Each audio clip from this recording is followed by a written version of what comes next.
তাহলে আমার জীবনের আপনার বয়স যদি 60 হয়ে থাকে, 10 বাদ দেয় 50, তখন পর্যন্ত 10 বছর।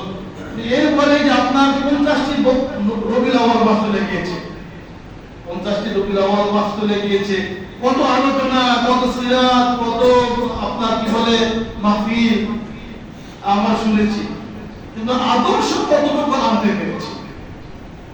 নবীজির আদর্শ কতটুকু বাস্তব জীবনে নিজের এই একটুকু জীবনের মধ্যে আনতে পেরেছি? আমার পরিবারে কতটুকু নবীজির আদর্শ আনতে পেরেছি?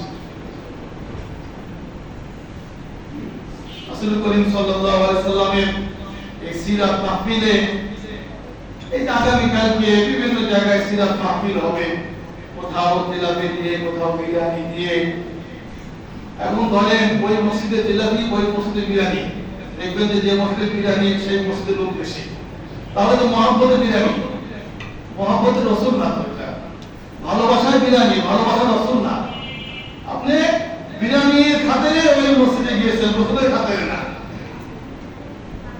কষ্ট নিয়ে না, মানে এরকমই হয়, এটাই হয়, এরকমই হয়। আর কি তো রাসূল করিম সাল্লাল্লাহু আলাইহি ওয়াসাল্লাম সত্যিকার অর্থে ভালোবাসতে হবে মনে প্রাণে। আর রাসূলের ভালোবাসা ছাড়া নাজাত পাওয়ার কোনো সুযোগ নেই। আল্লাহ তাআলা নাজাত দেওয়ার মাধ্যম রেখেছেন রাসূল করিম সাল্লাল্লাহু আলাইহি ওয়াসাল্লামের আদর্শ, সুন্নাত।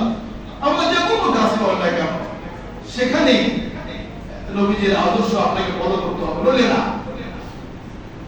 এই জন্য মুহতারাম হাজিরিন, শুধু সিরাত মাহফিল করব, সিরাত নবীর মাহফিল শুনবো, ওয়াজ শুনবো, কাঁদবো, চোখে পানি ফেলবো, ভালো ভালো, কিন্তু কিছুক্ষণের জন্য তো না।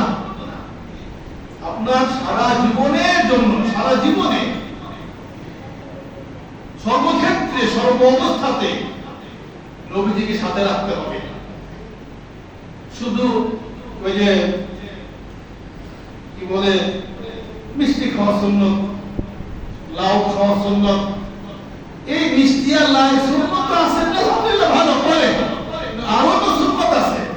রাসূল করিম সাল্লাল্লাহু আলাইহি ওয়াসাল্লাম তো দাঁতও ভেঙেছেন দিনে দাওয়াত দিতে গিয়ে। আপনি কয়জনকে দাওয়াত দিয়েছেন যে ভাই চলে নামাজটা পড়ে আসি, ভাই আসলে এটা অন্যায়, এটা ঠিক না, ভাই এটা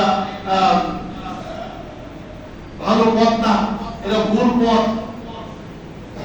দাওয়াতি কাজ করলেও মুশকিল, আপনি একজনকে দাওয়াত দিবেন, এখানে হিংসা করবেন, আছে না ভাই? একদম আমার ভালো কথা বলে, ভালো কাজ করে, মানুষকে ভালো কথা আহ্বান করে, ভালো কথা ডাকে, ভাই চলে